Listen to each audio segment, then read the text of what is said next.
देख रहे हैं डिन न्यूज खबरें आप तक। मैं हूं आपके साथ शारदा झा। आप सभी दर्शकों का स्वागत है। बुलेटिन की शुरुआत से पहले नजर डालते हैं आज की हेडलाइंस पर। पुलिस अधीक्षक सुशील कुमार ने की प्रेस वार्ता। 50,000 रुपए के इनामी राम लोचन यादव समेत कुल 5 अपराधियों की हुई गिरफ्तारी।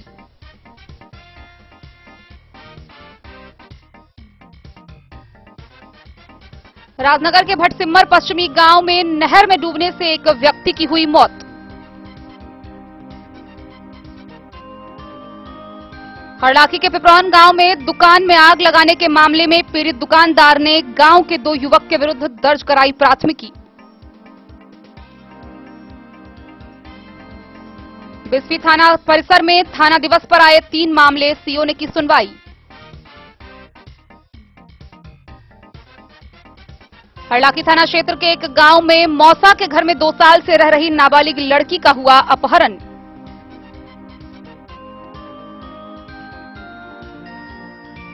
अंतर्राष्ट्रीय वृद्धजन दिवस के अवसर पर जिला निर्वाचन कार्यालय में कार्यक्रम का हुआ आयोजन। जिले के वृद्ध एवं वरिष्ठ व दिव्यांग मतदाताओं को डीएम ने किया सम्मानित। बिस्फी थाना पुलिस ने 2 बोतल अंग्रेजी शराब के साथ एक व्यक्ति को किया गिरफ्तार, भेजा जेल। बेनीपट्टी के ब्रह्मपुरा में ठोस एवं तरल कचरा प्रबंधन का शुभारंभ सह कूड़ादान वितरण समारोह का हुआ आयोजन।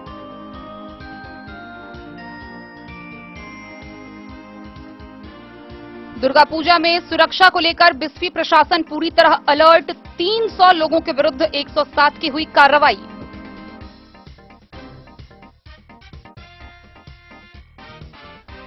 खजौली प्रखंड के विभिन्न गांव में धूमधाम व हर्षोल्लास के साथ मनाई जा रही दुर्गा पूजा। दतुआर गांव में 2 अक्टूबर से 5 अक्टूबर तक होगा कबड्डी प्रतियोगिता।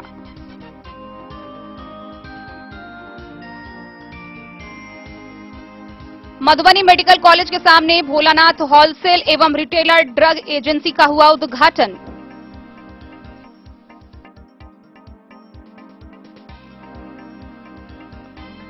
और समाज सेवी अरुण राय ने मधुबनी के बसवारा में जनसभा का किया आयोजन। नगर निगम मेयर पद के लिए अपनी दावेदारी से लोगों को कराया अवगत।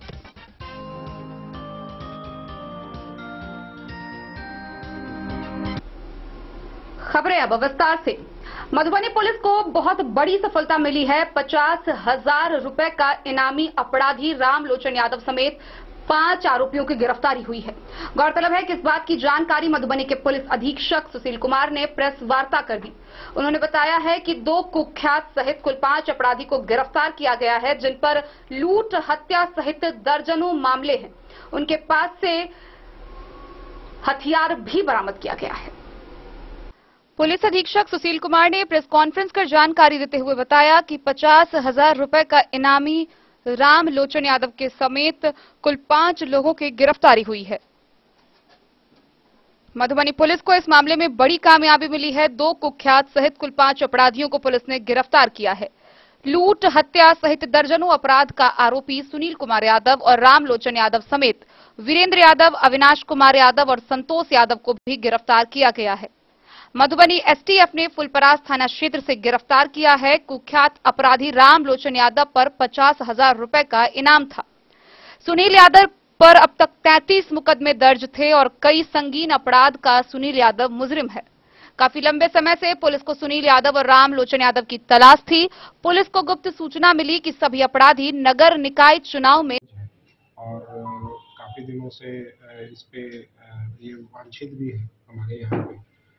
ये इसकी सरगर्मी जो है उस थाना क्षेत्र में लगातार बढ़ी हुई है, क्योंकि उसकी जो पत्नी है वो इस बार के उप मुख्य पार्षद की प्रत्याशी है और इसी के लिए वो लगातार मीटिंग कर रहा है, लोगों को डरा धमका भी रहा है। इसके अलावा उसके साथ और भी अपराधकर्मी हैं जो आर्म्स के साथ लैस रहते हैं। इसी सूचना पे हम लोगों की मैंने एक टीम बनाई थी, एसडीपीओ फुलपरास, सीआई फुलपरास और एसएचओ फुलपरास। उसके अलावा जो हमारी टेक्निकल की टीम है और एसटीएफ का जो पटना की टीम है, उनको एक मिलाकर एक टीम बनाई गई थी इनके ऊपर छापेमारी करने के लिए। और लगातार 3 दिनों से हम लोगों की टीम का इसकी गिरफ्तारी के लिए प्रयास चल रहा था। उसी क्रम में कल जो है इसके अपने घर पर ही सूचना मिली थी कि अभी अपने घर पर आया हुआ है, तो वहाँ पे हमारी टीम गई रेड करने के लिए। तो इनके द्वारा जब पुलिस को देखा गया तो फायरिंग की गई एक पुलिस के ऊपर। इसके जवाब में एसटीएफ के द्वारा भी एक फायरिंग की गई, हवाई फायरिंग की गई।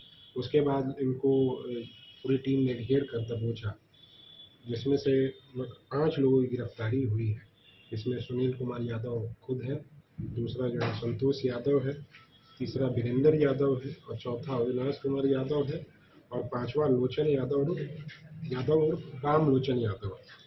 ये पांचों अभियुक्त की गिरफ्तारी हुई है। इनके पास से देसी कट्टा एक मिला है, एक देसी पिस्टल भी मिला है, गोली जो है जिंदा 17 गोली मिली है, एक खोखा मिला है और 3 मोबाइल जब्त हुआ है।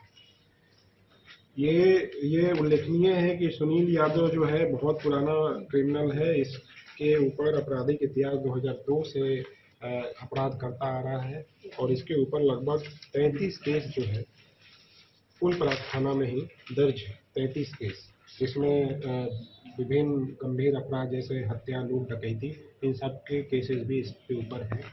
उसके अलावा जो दूसरा एक राम लोचन यादव है, इसके ऊपर डीजीपी बिहार की तरफ से 50,000 रुपये का इनाम भी घोषित था और इसके ऊपर भी लगभग 9 केसेज आपराधिक इतिहास इसके पुराने केसेज हैं इसके ऊपर, और जो 3 हैं उनके आपराधिक इतिहास को हम लोग भी अभी ढूंढ रहे हैं। तो टोटल यही 5 लोगों की गिरफ्तारी हुई। एक बहुत बड़ी उपलब्धि है टीम के लिए, क्योंकि ये इनका जो है ये जो काफ़ी सक्रिय रहे हैं अपराधी और काफ़ी कुख्यात रहे हैं, तो पूरी टीम, एसटीएफ की टीम और राजनगर थाना क्षेत्र के भटसिमर गांव से एक व्यक्ति के नहर में डूबने से मौत हो जाने का मामला सामने आया है। मृतक की पहचान भटसिमर पश्चिमी के वार्ड नंबर 2 निवासी 53 वर्षीय राजेंद्र पासवान के रूप में हुई है। गौरतलब है कि बीती रात वह दुर्गा पूजा मेला में प्रोजेक्टर पर रामायण देखने गया था, जहां सुबह तक नहीं लौटा। सुबह जब उसकी छानबीन की गई तो वह कहीं नहीं मिला। नहर के पास उसका कपड़ा पाया गया। ग्रामीणों की सूचना के आधार पर पहले नहर के पास परिजन पहुंचे, फिर नहर के फाटक को बंद करने पर जब नहर का पानी कम हुआ तो उसका शव तैरता हुआ पाया गया। मधुबनी जिला के राजनगर थाना क्षेत्र के भटसिमर पश्चिमी गांव के नहर में शनिवार की दोपहर में डूबने से एक व्यक्ति की मौत हो गई। मृतक के परिजन के द्वारा मिली जानकारी के अनुसार मृतक बीती देर रात शुक्रवार को गांव के ही दुर्गा पूजा पंडाल में प्रोजेक्टर पर रामायण देखने गया था। वहीं मृतक के परिजनों ने बताया कि जब राजेंद्र सुबह घर नहीं लौटा तो सभी ने उसकी खोजबीन शुरू की। उसी समय गांव के ही लोगों द्वारा बताया गया कि नहर के पास राजेंद्र का कपड़ा मिला है, जिसके बाद मृतक परिजन नहर की ओर दौड़ पड़े। जब नहर के पास पहुंचा तो उन लोगों ने देखा कि नहर में पानी ज्यादा है। उन लोगों को आशंका हुई कि राजेंद्र पासवान का कपड़ा नहर के पास मिला है तो कहीं पानी में तो नहीं डूब गया, जिसके बाद उन लोगों ने नहर के फाटक को बंद कराया। नहर के फाटक को बंद कराने पर नहर में पानी कम होने के बाद मृतक के शव को देखा गया। वहीं गांव वालों के द्वारा शव को पानी से बाहर निकाला गया और इसकी सूचना राजनगर थाना को दी गई। सूचना पाते ही राजनगर थाना पुलिस दल बल के साथ मृतक के घर पर पहुंची और घटना के संबंध में जानकारी ली। कागजी प्रक्रिया पूरी कर मृतक के शव को पोस्टमार्टम के लिए मधुबनी सदर अस्पताल भेजने की तैयारी में जुट गई। इस घटना में मृतक की पहचान राजनगर थाना क्षेत्र के भटसिमर पश्चिमी वार्ड नंबर 2 गांव निवासी राजेंद्र पासवान उम्र 53 वर्ष के रूप में पहचान हुई है। गौरतलब है कि मृतक पेशे से सब्जी का कारोबार करता था। इस घटना के बाद मृतक के परिजनों का रो रो कर बुरा हाल हो रखा है। पूरे गांव में मातमी सन्नाटा पसरा हुआ है। वहीं इस घटना के संबंध में जब राजनगर थानाध्यक्ष से पूछा गया तो उन्होंने बताया कि पोस्टमार्टम रिपोर्ट आने के बाद ही जानकारी दी जाएगी। फिलहाल देखने से यह पता चल रहा है कि राजेंद्र पासवान की पानी में डूबने से मौत हो गई। मधुबनी से फिरोज आलम की रिपोर्ट। हरलाखी थाना क्षेत्र के पिपरौन गांव के एक किराना दुकान में आग लगने का मामला सामने आया है। गौरतलब है कि इस दुकान को लेकर आगजनी के पीड़ित दुकानदार ने गांव के ही 2 युवक के विरुद्ध प्राथमिकी दर्ज कराई है। हरलाखी थाना क्षेत्र के पिपरौन गांव में एक दुकान में आग लगाने के मामले में दुकानदार अविनाश कुमार ने गांव के ही 2 युवक के विरुद्ध प्राथमिकी दर्ज कराई है। दर्ज प्राथमिकी के अनुसार पिपरौन गांव स्थित एनएच किनारे कुशवाहा चौक पर अविनाश कुमार एक कटघरे में किराना दुकान चलाता था, जिसे गांव के रणधीर कुमार व अमर शाह ने रात के वक्त आग लगा दी, जिससे कटघरे समेत पूरे सामान व एक फ्रिज भी जलकर राख हो गया। इस मामले को लेकर जब दुकानदार नामजद व्यक्ति को कहने गया कि उसने उसके साथ ऐसा क्यों किया, तो उन दोनों ने जान मारने की धमकी दी। इस बाबत थानाध्यक्ष अनुज कुमार ने बताया है कि पुलिस आगे की कार्रवाई कर रही है। हरलाखी से संजय राउत की रिपोर्ट। शनिवार को बिस्फी थाना परिसर में सीओ श्रीकांत सिन्हा व थानाध्यक्ष राजकुमार राय के नेतृत्व में थाना परिसर में थाना दिवस का आयोजन किया गया। इस दौरान जमीनी विवाद से संबंधित कुल 3 मामलों पर सुनवाई हुई। बिस्फी अंचल क्षेत्र के भूमि विवादों का निपटारा के उद्देश्य से स्थानीय थाना परिसर पर सीओ श्रीकांत सिन्हा व थानाध्यक्ष राजकुमार राय के संयुक्त साप्ताहिक थाना दिवस में शनिवार को कुल 3 मामले आए। इसमें से एक मामले बैंगड़ा का सुनवाई कर न्यायालय में ट्रांसफर किया गया। 2 अन्य मामले में नोटिस जारी कर दोनों पक्ष को अगली तिथि पर उपस्थित होने का आदेश निर्गत किया गया है। मौके पर एएसआई सुरेश चौधरी, डीके दिवाकर, कर्मचारी मोहम्मद अब्बास, रमेश मंडल सहित फरियादी उपस्थित थे। बिस्फी से सत्यनारायण यादव की रिपोर्ट। हरलाखी थाना क्षेत्र से एक नाबालिग लड़की के अपहरण होने का मामला सामने आ रहा है। गौरतलब है कि थाना क्षेत्र के एक गांव में एक लड़की जो बीते 2 साल से अपने मौसा के घर में रहती थी, उसका अपहरण कर लिया गया है। इस मामले को लेकर अपहृता के मौसा ने स्थानीय थाना में प्राथमिकी दर्ज कराते हुए एक नामजद युवक पर प्राथमिकी दर्ज कराई है। हरलाखी थाना क्षेत्र के एक गांव में मौसा के घर 2 साल से रह रही नाबालिग लड़की का अपहरण का मामला प्रकाश में आया है। इस संबंध में लड़की के मौसा ने स्थानीय थाना क्षेत्र के गीदराही गांव निवासी प्रवेश राउत व उसके परिवार के लोगों के विरुद्ध प्राथमिकी दर्ज कराई है। दर्ज प्राथमिकी के अनुसार अपहृत लड़की की माता का देहांत हो चुका है।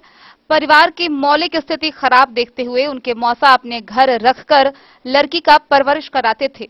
इसी बीच बीते 14 सितंबर को लड़की पूजा देखने उमगांव गई थी, जहां रास्ते से ही प्रवेश राउत अपहरण कर हैदराबाद लेकर चला गया। इधर जब उस युवक के घर जाकर पिता ललित राउत से शिकायत की गई तो उन्होंने धमकी देकर भगा दिया। इस बाबत थानाध्यक्ष अनुज कुमार ने बताया कि अपहृता को जल्द बरामद कर लिया जाएगा। हरलाखी से संजय राउत की रिपोर्ट। खबरों का सिलसिला जारी रहेगा। जल्द ही लौटेंगे एक छोटे से ब्रेक के बाद। आप बने रहिए हमारे साथ। स्कूल मधुबनी सीबीएसई पाठ्यक्रम के अनुसार वर्ग केजी से 12वीं तक की शिक्षा। सत्र 2022-23 वर्ग केजी से 9वीं और 11वीं तक के छात्र छात्राओं का नामांकन प्रारंभ है। पोल स्टार स्कूल, जहां है डिजिटल स्मार्ट क्लासरूम, परिवहन की उत्तम व्यवस्था, लाइब्रेरी, कंप्यूटर और साइंस लैबोरेटरी, जूनियर क्लास के लिए स्मार्ट प्ले रूम, सभी विषय के विशेषज्ञ शिक्षक, खेल व तंदुरुस्ती के लिए प्लेग्राउंड और हॉस्टल की सुविधा। शिक्षा के क्षेत्र में विभिन्न राजकीय व राष्ट्रीय पुरस्कार से सम्मानित पोल स्टार स्कूल, सभी आधुनिक सुविधाओं से लैस शिक्षा को समर्पित विद्यालय, साइंस, कॉमर्स और ह्यूमैनिटीज के लिए बेस्ट फैकल्टी टीचर्स। अपने बच्चों को अच्छी शिक्षा दें और उनके सुंदर भविष्य का निर्माण करें। सत्र 2022-23 में नामांकन प्रारंभ है, तो देर ना करें। अधिक जानकारी के लिए विद्यालय आएं। हमारा पता है पोल स्टार स्कूल, जीवत चौक, सप्ताह, मधुबनी। ये दुनिया का चमकता सितारा झाड़ीलाल। शादी ब्याह हो या तीज त्योहार, हर मौके के लिए हमारे पास है खास किस्म की साड़ियाँ। जरदोजी कामदार साड़ियों से लेकर डिजाइनर साड़ियों की एक से बढ़कर एक वैरायटीज। हर कलर व पैटर्न की साड़ियों का खजाना झाड़ीलाल। इतना ही नहीं, अच्छी क्वालिटी व नामी कंपनियों के शर्ट पैंट के कपड़े भी हमारे यहाँ उपलब्ध हैं। कुर्ता पैजामा का कपड़ा हो या शर्ट पैंट का कपड़ा या फिर डिजाइनर सलवार सूट की हो डिमांड, हम करते हैं पूरी आपकी हर मांग। अगर आप अपनी पर्सनैलिटी में लगाना चाहते हैं 4 चांद, तो एक बार सेवा का मौका अवश्य दें। झाड़ीलाल, हमारा पता है बड़ा बाजार एवं महिला कॉलेज रोड, मधुबनी। बेहतरीन साड़ियों एवं रेडीमेड कपड़ों का अनूठा संगम, बॉम्बे फैशन। शादी हो या कोई त्योहार, हर तरह के खास आयोजन में आपको पसंद आएंगी यहाँ के डिजाइनर कामदार एवं बेहतरीन साड़ियाँ। यानी अगर आप चाहते हैं सभी प्रकार की कामदार फैंसी बनारसी प्योर सिल्क सूती साड़ियाँ, सलवार सूट और लहंगा चुन्नी, तो सोचने की जरूरत नहीं, आए बॉम्बे फैशन। हम रखते हैं आपकी पसंद का ख्याल। शर्टिंग, सूटिंग एवं ब्रांडेड रेडीमेड कपड़े भी मिलेंगे आपको उचित मूल्य पर। यही नहीं, बच्चों के कपड़े बाजार से कम कीमत पर यानी होलसेल रेट पर प्राप्त करें। पता याद रखें, बॉम्बे फैशन, महिला कॉलेज रोड, मधु। होटल गोकुल राज।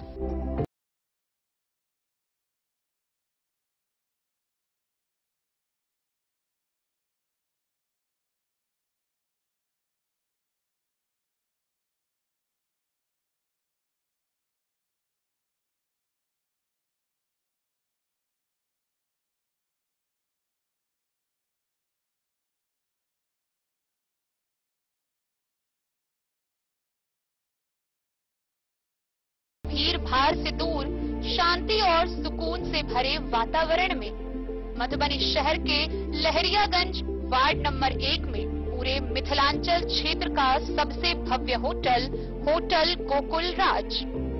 4 मंजिला इमारत की इस होटल में है 4 बड़े बड़े बैंकेट हॉल, रिंग सेरेमनी, शादी, मीटिंग या पार्टी, हर एक आयोजन के लिए अलग से हॉल की व्यवस्था, रेस्टोरेंट की व्यवस्था जहां एक से बढ़कर एक लजीज व्यंजनों का मिलेगा संगम, और रहने का उचित प्रबंध, suite room, AC room, non AC room से सुसज्जित होटल जहां लिफ्ट की भी है व्यवस्था, पार्किंग का पूरा इंतजाम। तो आइए और जिंदगी में खुशियों से भरी यादें शामिल करिए। होटल गोकुल राज मधुबनी में आप लोगों का स्वागत है। होटल गोकुल राज, लहरियागंज वार्ड नंबर 1, मधुबनी। कारक कलर्स, मेसर्स विश्वनाथ कारक, लोहापट्टी, मधुबनी। यहाँ उपलब्ध है सकरनी wall guard, white cement polymer base wall putty, दीवारों और प्लास्टर को पकड़ी जकड़ के सकरनी प्लास्टर बॉन्ड, अद्वितीय उत्पाद जिसे जर्मन टेक्नोलॉजी के सहायता से किया गया है तैयार। किसी प्रकार के हैकिंग की आवश्यकता नहीं। सतह के साथ डुअल बॉन्डिंग, ज्यादा कवरेज, प्रयोग के बाद रंगीन होने के कारण प्रयोग किए हुए सतह का पता चलता है। पानी और नमी को रोकने की क्षमता रखता है। समय कम लगता है यानी पैसे की बचत। कंस्ट्रक्शन स्ट्रक्चर को कोई नुकसान नहीं। सामान्य तापमान में 9 महीने तक बंद पैकिंग में ठीक रहता है। 5, 10 और 20 किलो पैकिंग में उपलब्ध। शगुन वाटिका मैरिज गार्डन, मधुबनी शहर के बीचों बीच बाबू साहेब चौक पर आपकी सुविधा अनुसार आकर्षक और भव्य मैरिज गार्डन। शगुन वाटिका विवाह भवन, रिंग सेरेमनी हो या हो शादी, छोटा बड़ा पारिवारिक समारोह हो या हो कोई उत्सव या पार्टी, शगुन वाटिका मैरिज गार्डन दे रहा है आपको सबसे बेहतरीन सेवा। बुकिंग के लिए संपर्क करें गणपति टेंट हाउस, पुराना LIC कैंपस, खादी भंडार, मधुबनी। संपर्क सूत्र 7903625254। ज्वेलरी हाउस स्वर्ण श्री, सोने की शुद्धता मापने वाला यंत्र कैरेटोमीटर यहाँ उपलब्ध है, क्योंकि सोने की शुद्धता और आपके विश्वास के साथ कोई समझौता नहीं। रत्न, सोना व चांदी के हर तरह के आभूषणों के लिए एक बार अवश्य आएं। लाइट वेट व बेहतरीन कारीगरी वाले गहनों का अनूठा संगम। आपका भरोसा ही है हमारी पूंजी। बिना किसी मिलावट व पूरी शुद्धता के साथ हॉलमार्क गहने आपको देना हमारा परम कर्तव्य। तो देर किस बात की, अपने मनपसंद गहनों की खरीदारी के लिए आज ही आए। पता याद रखें, ज्वेलरी हाउस स्वर्ण श्री, बड़ा बाजार, मधुबनी। समाहरणालय के सभा कक्ष में अंतर्राष्ट्रीय वृद्धजन दिवस के अवसर पर वृद्ध मतदाताओं को जिला पदाधिकारी के द्वारा सम्मानित किया गया। इस दौरान 80 वर्ष से ऊपर के वरिष्ठ व वृद्ध मतदाताओं एवं दिव्यांग मतदाताओं को सम्मानित करते हुए उन्हें मतदान से संबंधित जानकारियां व अधिकार बताई गई। जिला निर्वाचन पदाधिकारी सह जिला पदाधिकारी अरविंद कुमार वर्मा ने समाहरणालय स्थित सभा कक्ष में आयोजित अंतर्राष्ट्रीय वृद्ध जन दिवस के अवसर पर जिला निर्वाचन कार्यालय के तत्वाधान में आयोजित कार्यक्रम में जिले के वरिष्ठ नागरिकों व दिव्यांग मतदाताओं को सम्मानित किया। वहीं अनुमंडल पदाधिकारी अश्विनी कुमार ने वृद्ध मतदाताओं को भी अपने अनुमंडल कार्यालय में सम्मानित किया। इस अवसर पर उपस्थित मतदाताओं को संबोधित करते हुए जिलाधिकारी ने भारत निर्वाचन आयोग के पहल की जानकारी देते हुए बताया कि वरिष्ठ मतदाताओं को मतदान केंद्र पर सुविधा उपलब्ध करवाने के उद्देश्य से व्हील चेयर, रैंप, स्वयं सेवकों सहित आने जाने की निःशुल्क परिवहन सुविधाओं और कतार रहित मतदान जैसी कई सुविधाएं दी जाती है। उन्होंने कहा कि वैसे वरिष्ठ मतदाताओं को जो मतदान के लिए मतदान केंद्र पर पहुंचने में अत्यधिक कठिनाई महसूस करते हैं, उनके लिए फॉर्म 12 में आवेदन भरकर लिए जाएंगे। इस कार्य से संबंधित क्षेत्र के बीएलओ सहायता प्रदान करेंगे। उन्होंने बताया कि ऐसे मतदाताओं को अपने घर में बैठे बैठे मतदान करने की सुविधा उपलब्ध कराई जाएगी। इस मौके पर जिलाधिकारी द्वारा सभी मतदाताओं से भारतीय लोकतंत्र में सकारात्मक योगदान के निमित्त उदाहरण बनने की अपील भी की गई। अवसर पर विकास आयुक्त विशाल राज, उप निर्वाचन पदाधिकारी प्रशांत शेखर, मुख्य प्रशिक्षक प्रशिक्षण कोसांग, अफाक अहमद सहित निर्वाचन कार्यालय से अन्य कर्मी व जिले के अलग अलग क्षेत्रों से आए वरिष्ठ मतदातागण शामिल हुए। Bureau report, Madhubani. बिस्फी थाना क्षेत्र के एएसआई सुरेश चौधरी ने रात्रि गश्ती के दौरान 2 बोतल अंग्रेजी शराब के साथ एक धंधेबाज को गिरफ्तार किया। गिरफ्तार किए धंधेबाज की पहचान भैरवा गांव निवासी के रूप में हुई है, जिसे आगे की कार्रवाई के लिए न्यायिक हिरासत में भेज दिया गया। बिस्फी थाना के एएसआई सुरेश चौधरी ने रात्रि गश्ती के दौरान थाना क्षेत्र के भैरवा गांव स्थित 2 बोतल अंग्रेजी शराब के साथ एक व्यक्ति को गिरफ्तार कर लिया। गिरफ्तार व्यक्ति की पहचान भैरवा गांव निवासी सहनवाज उर्फ मुबारक के रूप में हुई है। थानाध्यक्ष राजकुमार राय ने बताया कि गिरफ्तार व्यक्ति के विरुद्ध प्राथमिकी दर्ज कर न्यायिक हिरासत में भेज दिया गया है। बिस्फी से सत्यनारायण यादव की रिपोर्ट। बेनीपट्टी प्रखंड के ब्रह्मपुरा पंचायत में ठोस एवं तरल कचरा प्रबंधन का शुभारंभ हुआ, जहां बीडीओ स्वच्छता समिति के सलाहकार ने हरी झंडी दिखाकर जागरूकता रथ को रवाना किया। बेनीपट्टी प्रखंड के ब्रह्मपुरा पंचायत कार्यालय परिसर में शनिवार को ठोस एवं तरल कचरा प्रबंधन का शुभारंभ सह कूड़ादान वितरण समारोह का आयोजन किया गया। कार्यक्रम की अध्यक्षता मुखिया शैलेंद्र कुमार झा ने की। स्वच्छता समिति के जिला सलाहकार राजीव कुमार, अमृता कुमारी, बीडीओ डॉक्टर रवि रंजन, पंचायत सचिव जितेंद्र नारायण सिंह, स्वच्छता समन्वयक त्रिलोक झा सहित अन्य अतिथियों ने कूड़ादान वाहन को संयुक्त रूप से हरी झंडी दिखाकर रवाना किया और कूड़ादान वितरण कर ठोस एवं तरल कचरा प्रबंधन कार्यों की शुरुआत की। इस दौरान जिला सलाहकार समेत सभी वक्ताओं ने कहा, ब्रह्मपुरा पंचायत में ठोस एवं तरल कचरा प्रबंधन कार्यों की शुरुआत की गई है। स्वच्छता की महत्ता से सभी लोग वाकिफ हो चुके हैं। कार्यक्रम की शुरुआत में सभी आगत अतिथियों को मिथिला की परंपरा के अनुसार पाग दुपट्टा और माल्यार्पण से सम्मानित किया गया। इस परियोजना से पंचायत के 2800 परिवार को आच्छादित करने का लक्ष्य रखा गया है। मौके पर बीडीओ स्वच्छता समन्वयक त्रिलोक कुमार झा, पंचायत सचिव जितेंद्र नारायण सिंह, कार्यपालक सहायक अमन कुमार सिंह, विकास मित्र परमेश्वर राम, स्वच्छता पर्यवेक्षक शोभा देवी, पूर्व मुखिया लाल नारायण सिंह, सलाह पंचायत के मुखिया रीझन ठाकुर, पैक्स अध्यक्ष विवेक राय, सभी स्वच्छता कर्मी, ग्रामीण समेत कई लोग शामिल रहे। प्रखंड समन्वयक त्रिलोक जी, इस पंचायत के पंचायत सचिव जो शौच करके मेला कर रहे थे, प्रथम चरण में सभी जनप्रतिनिधियों एवं आम जनता के सहयोग से उस मैला आंचल को हम लोगों ने स्वच्छ आंचल में परिणत करने की एक सफल मुहिम चलाई थी, जिसका आज नतीजा है कि प्रत्येक व्यक्तियों के घरों में शौचालय है। शौचालय बनाकर उसका सपरिवार इस्तेमाल करने वाले परिवारों को स्वच्छ भारत मिशन और लोहिया स्वच्छ बिहार अभियान के अंतर्गत 12,000 रुपए पुरस्कार के स्वरूप, प्रोत्साहन राशि के स्वरूप उनके खाते में हस्तांतरित किया गया। इसी ओडीएफ को खुले से शौच मुक्त की स्थिति। बेनीपट्टी से विनोद कुमार की रिपोर्ट।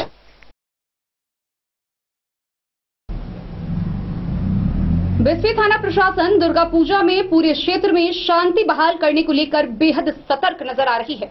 इसी बीच क्षेत्र भर के कुल 300 लोगों पर 107 की कार्रवाई की गई है।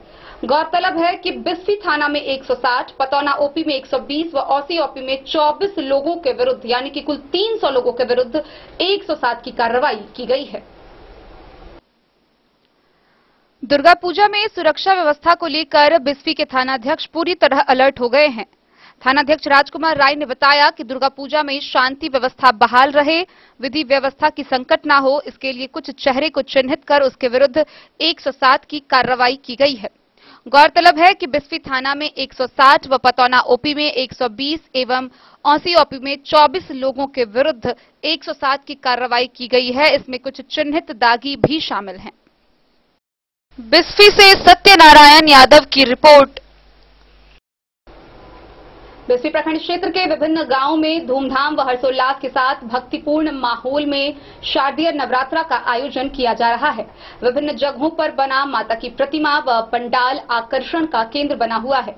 इसी कड़ी में दतवार पूजा कमेटी ने जानकारी देते हुए बताया कि मेला व पूजा को और रोमांचक बनाने के लिए 2 अक्टूबर से 5 अक्टूबर तक महिला व पुरुष कबड्डी प्रतियोगिता का आयोजन किया जाएगा, जिसमें विभिन्न जिला से प्रतिभागी भाग लेंगे।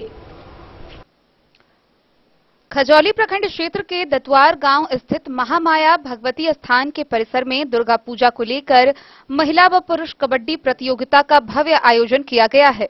दतवार पूजा कमेटी के अध्यक्ष एवं मिथिलावादी पार्टी के राष्ट्रीय उपाध्यक्ष दिलीप कुमार सिंह ने कहा कि मेला को रोमांचक बनाने के लिए 2 अक्टूबर से 5 अक्टूबर तक महिला एवं पुरुष कबड्डी प्रतियोगिता का भव्य आयोजन किया गया है, जिसमें पटना, मुजफ्फरपुर, सहरसा, बेगूसराय, औरंगाबाद, समस्तीपुर एवं पूर्णिया की टीम भाग लेंगे।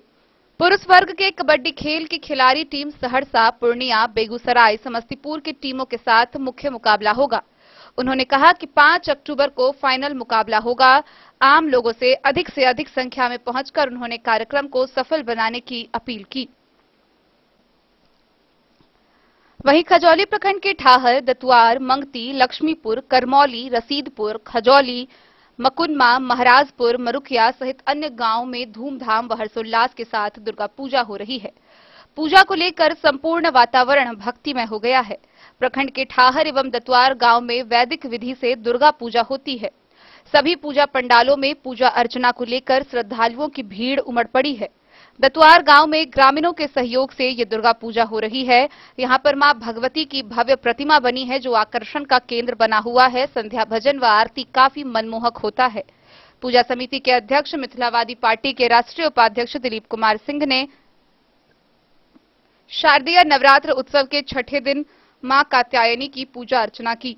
दरभंगा के लगमा से आए हुए वैदिक पंडितों के द्वारा पूजा अर्चना की जा रही है। पंडित दीपक वात्सव ने कहा कि शारदीय नवरात्रा में मां के सभी रूपों की पूजा श्रद्धा भाव से करने वाले सभी भक्तों की मनोवांछित कामना पूर्ण होती है। पूजा को लेकर उत्सवी माहौल बना हुआ है। सांस्कृतिक कार्यक्रम के साथ साथ मनोरंजनात्मक कार्यक्रम भी आयोजित किया गया है। इस अवसर पर पूजा कमेटी के अध्यक्ष दिलीप सिंह, उपाध्यक्ष सूर्यनारायण यादव, सचिव पूर्व सरपंच शिवशंकर प्रसाद शाह, उप सचिव गजेंद्र प्रसाद यादव, कोषाध्यक्ष हरिराम ठाकुर, सक्रिय सदस्य राम विनय सिंह, श्रीनाथ नागमनी, अनिल सेन, प्रमोद सिंह, वीरेंद्र कुमार बीरू, तेतर महतो, रामबाबू महतो, बालेश्वर पासवान, भुक्कल पासवान, लोचन सदाई समेत अन्य सदस्य पूजा में बढ़ चढ़कर हिस्सा ले रहे हैं। खजौली से सुधांशु ठाकुर की रिपोर्ट। मधुबनी मेडिकल कॉलेज के सामने भोलानाथ होलसेल एवं रिटेलर ड्रग एजेंसी का शुभारंभ हुआ, जिसका उद्घाटन शोभा रानी तिवारी, निखिल तिवारी, अवधेश तिवारी समेत उपस्थित आगत अतिथियों ने संयुक्त रूप से पूजा कर फीता काटकर किया।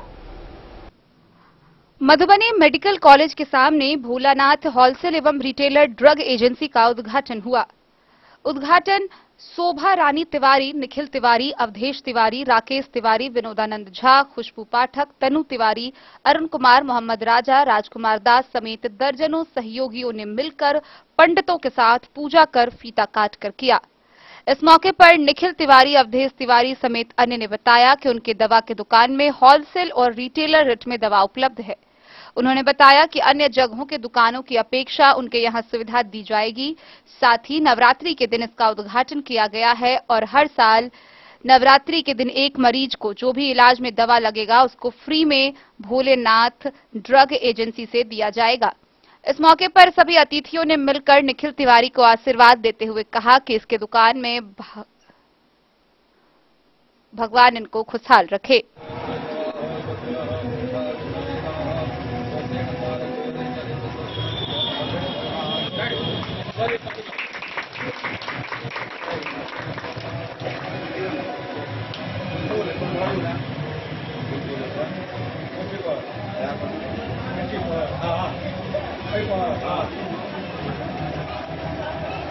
आशीर्वाद देखिए, हमारे बेटा पोता बनल है, आगे बढ़े। आशीर्वाद गरीब दुखिया के हमारा दुकान की तरफ से जैसे सेवा दे जाए। हाँ, सेवा दे जाए। हाँ, हमारे पंडित यही बता बोल दिए। ये दुकान का खूब वृद्धि हो, खूब तरक्की हो, निखिल बाबू का खूब तरक्की हो। बहुत करके वो पर एक अपना का शुरू किए हैं मेडिकल कॉलेज के सामने, और इनका अभियान है, ये हमको बताएं, बड़ा सुंदर इनका विचार है कि आज के दिन में जो हम कर रहे हैं, नवरात्रा का समय है और पंचमी तिथि है। आज इनसे प्रत्येक वर्ष उद्घाटन के दिन पर इनके तरफ से कहना है कि हर एक साल उद्घाटन के दिन पर एक गरीब परिवार को हमारे यहाँ मुफ्त में पूरा मेडिकल दिया जाएगा, मेडिसिन दिया जाएगा। ये इनका अपना कथन विचार है। आगे अपना ये जो निखिल जी है ये भी कहेंगे, अपना विचार रखेंगे। आइए।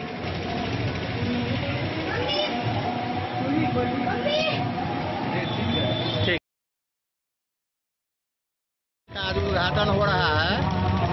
इनका मुख्य अभिप्राय यह है, जो मधुबनी मेडिकल कॉलेज का पेशेंट लोगों को दवा के लिए मधुबनी जाना पड़ता था, यहाँ जब दवा का दुकान इन्होंने खोल लिया है, उसके कारण मधुबनी मेडिकल कॉलेज का जो भी पेशेंट है उसको सुविधा प्रदान होगा।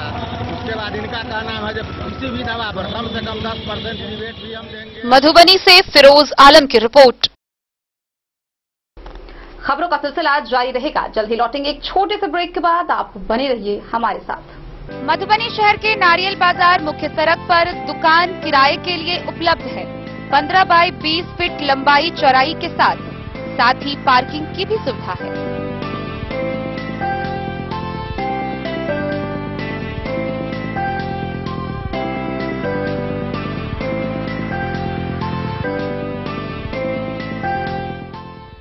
के क्षेत्र में एक नया आयाम अब छोटे बच्चों के लिए भी आधुनिक सुविधाओं के साथ उपलब्ध। विवेकानंद मिशन विद्यापीठ जूनियर, जहां क्लास प्री नर्सरी से 5th स्टैंडर्ड तक के बच्चों का एडमिशन प्रारंभ है। अगर आप भी चाहते हैं अपने बच्चों का शिक्षा के क्षेत्र में बेहतर विकास, तो विवेकानंद मिशन विद्यापीठ जूनियर है आपके लिए तैयार। 2.5 से 10 वर्षों के बच्चों के लिए आपको मिलेगा आधुनिक सुविधाओं के साथ एक बेहतर शिक्षा का माहौल। सीबीएसई बेस्ड करिकुलम सिलेबस के साथ साथ स्टूडेंट्स होंगे art and craft, game and sports और कल्चरल एक्टिविटीज में अव्वल। इंग्लिश मीडियम के माहौल के बीच स्टूडेंट्स बनेंगे स्मार्ट, जहां किताबी ज्ञान के साथ साथ हर क्षेत्र में स्टूडेंट्स होंगे अवेयर। हॉबीज और इंटरेस्ट को मिलेगी प्राथमिकता। तो आइए और अपने बच्चों के बेहतर भविष्य के लिए आज ही नामांकन करवाइए। विवेकानंद मिशन विद्यापीठ जूनियर। हमारा पता है तिरहुत कॉलोनी, नगर परिषद, main road, ward number 21, Madhubani. Ayurveda अपनाएं, निरोगी जीवन पाएं। आईएमसी के आयुर्वेदिक प्रोडक्ट अब आपके शहर मधुबनी में भी उपलब्ध है। स्वस्थ और निरोगी जीवन के लिए स्वदेशी आयुर्वेदिक प्रोडक्ट। वर्षों से करोड़ों ग्राहक का विश्वसनीय आईएमसी लेकर आया है आपके लाभ और सुविधा के लिए विभिन्न आयुर्वेदिक औषधि। कब्ज हो या पेट दर्द, बालों का झरना हो या वजन का घटना, डायबिटीज की समस्या हो या फिर परेशान कर रहा हो लो या हाई ब्लड प्रेशर, जोड़ों के दर्द से लेकर आंखों की रोशनी बढ़ाने में कारगर है विभिन्न औषधि।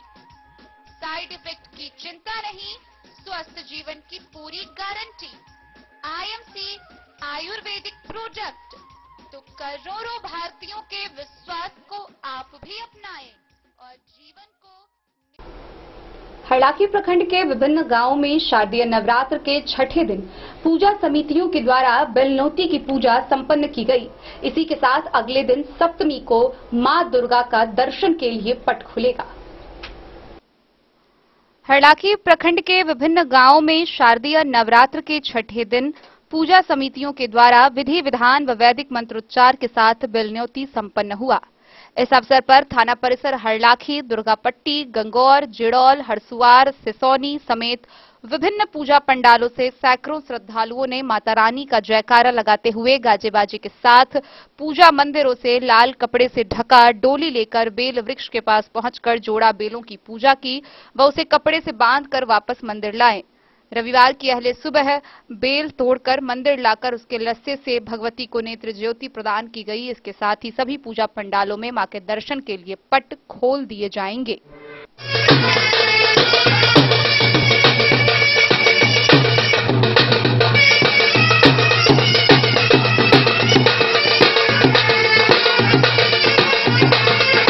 कार्यक्रम श्री 108 दुर्गा पूजा समिति गंगौर की ओर से आज प्रथम बेला कलश यात्रा था, जो ये सेकंड बेला जो आज कलश आदि बेलनौती का दिन है, जो अभी तुरंत दुर्गा मंदिर कैंपस से प्रस्थान करेगी। मेन NH 227 सड़क से उत्तर दिशा की ओर 1 किलोमीटर दूर पर बेल का गाछ का नोट दिया गया है, वहां पर बेलनौती का कार्यक्रम किया जाएगा। जो हमारे भगवती जी का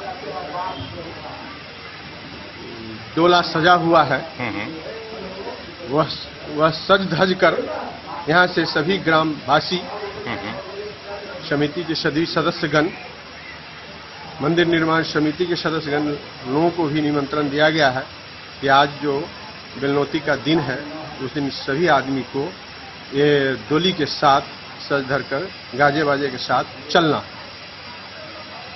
और सभी ग्रामवासियों से मैं निवेदन करूंगा, आग्रह करूंगा कि एक साथ मिलकर शांति व्यवस्था के तहत बेलनौतक की प्रक्रिया में चले।